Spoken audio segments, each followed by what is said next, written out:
jazz n'a pas du tout été accepté tout de suite comme un art majeur et c'est encore moins valable pour la bande dessinée qui même encore a du mal, des fois, quelquefois, à être reconnue.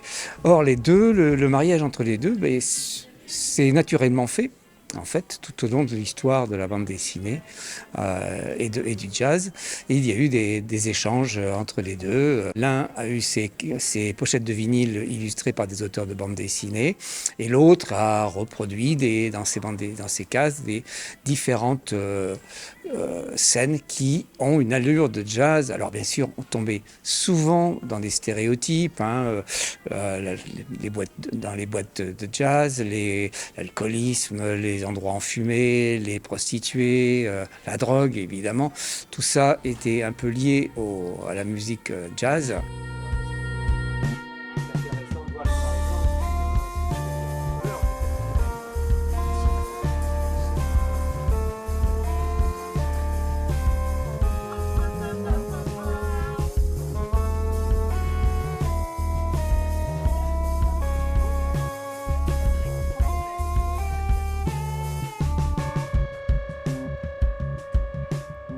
Les grandes figures, et d'ailleurs celles qui sont représentées, B.B. King qui est derrière nous là, ce sont des musiciens qui viennent des USA. Il n'y a pas que le côté réaliste et le côté cave enfumé, comme je le disais tout à l'heure, il y a le côté humoristique, donc par des gens comme Ciné, Cabu, qui montrent vraiment une autre vision de jazz, le côté un peu délirant, marrant, et qui sortent vraiment des sentiers battus.